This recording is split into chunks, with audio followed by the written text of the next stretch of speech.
Sorry about our bad hair. Bad hair day today. Bad hair days, alright. Just going for a walk with Breeze. I've stolen Again. Yes. I've stolen Aaron to have some fun family time. Woo! Woohoo! Best day ever. You keep walking out of shot. Hashtag best day ever. You're so cool. Oh yeah. And just some deer. What else will we see?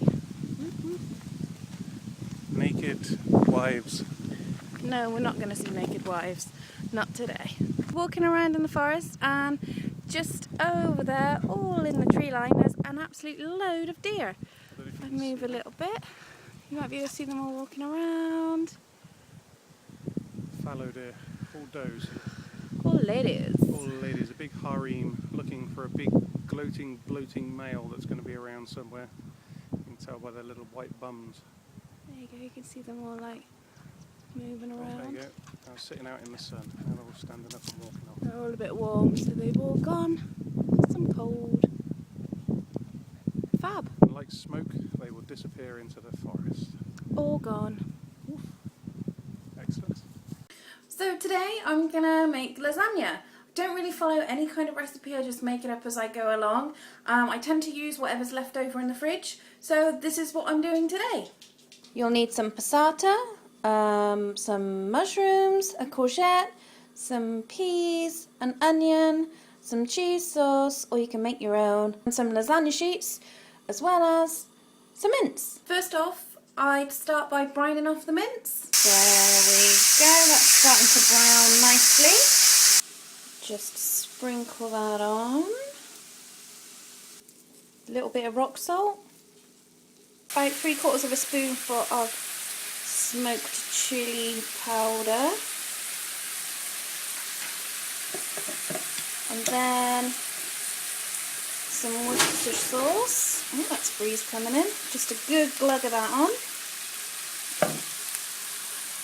And then give it a mix. I'm using lean mince, so there's not much fat on it. If you're using normal mince and you want to strain the fat off after, I do it after the mince is all browned off and you've put in all the seasoning. Then you'll still get the flavour, but you can drain off the fat easily. While your mince is browning and everything's cooking down lovely, it's time to cut up all your veg.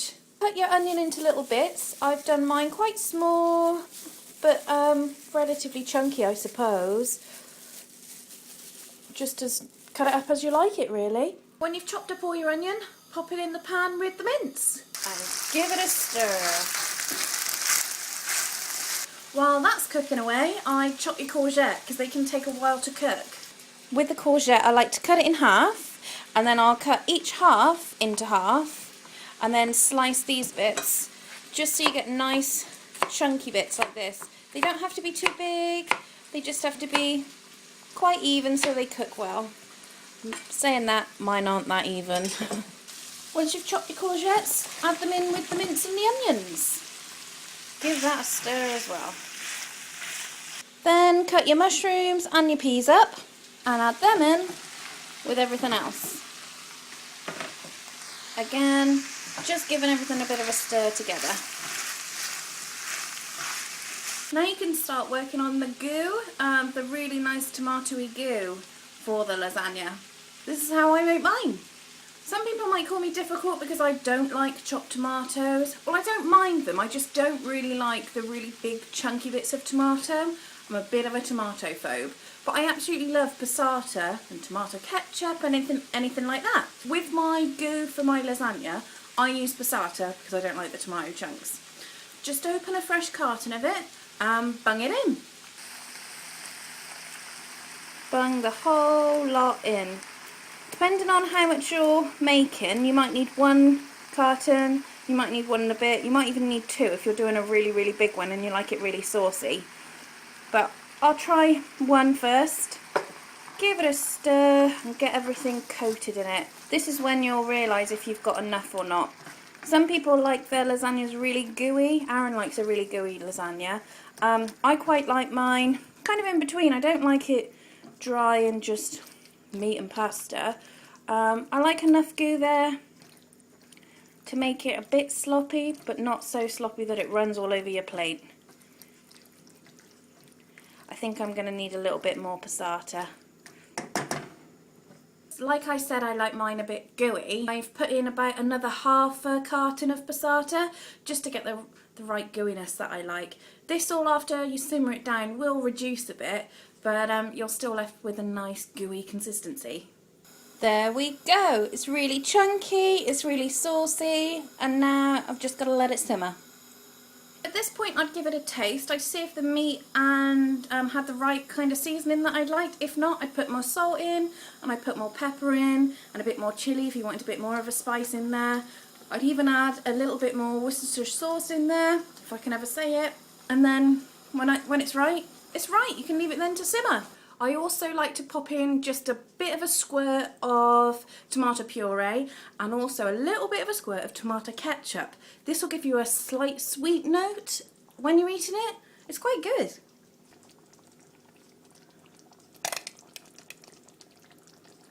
Once you've got everything in there, you can just give it a stir, let it boil down for about 20-25 minutes, or as long as you dare really, and then you're ready to assemble your lasagna.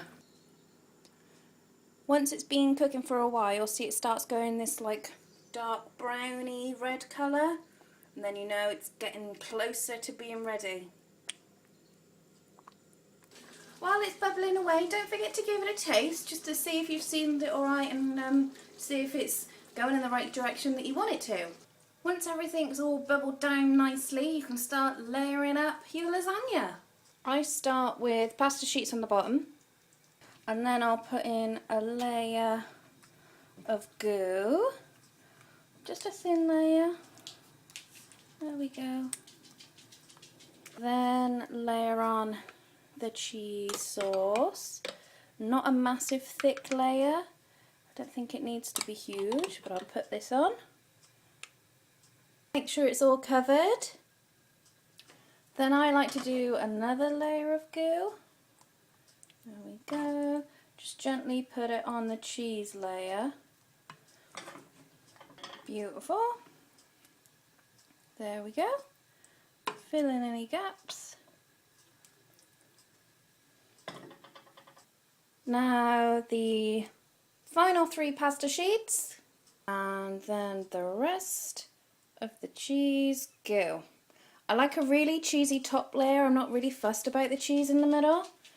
So put that on. Make sure it's all the way in all the corners. Oh, I've made a right mess. It's gone everywhere. Oh well. Okay, now you can add the cheese that goes on the top. I can't find my cheese grater, so I've sliced up some cheese and just sprinkled it about the top.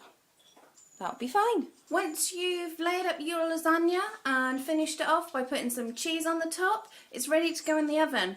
I put mine in the oven for about 15 to 30 minutes, and when it starts looking lovely and brown on top, it's done. And there you have it. One absolutely brilliant lasagna. Super easy to make, super cheap. Done. Gotta let it cool down a little bit before I serve it. It's hotter than the sun. Hey Breezy.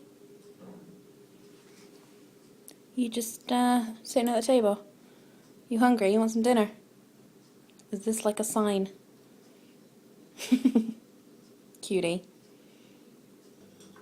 Who's eating her dinner? Yum, yum, yum, yum. Breeze. Breezy's just waiting for Aaron to drop some food on the floor. Which is rare. Stop trying to hide. Stop trying to hide. Stop trying to hide. Stop trying to hide. Stop trying to hide. Good girl. Breezy's having a snooze. She's been busy. It was a nice day today. It was great to steal Aaron for an hour and go for a walk in the forest and cook up a storm in the kitchen and make some delicious lasagna. There's not much left. And Breeze had a fun day. We did lots of playing today. It was really nice. It was a mummy and puppy day. Loving it. Back to work tomorrow. So don't forget, remember the little things.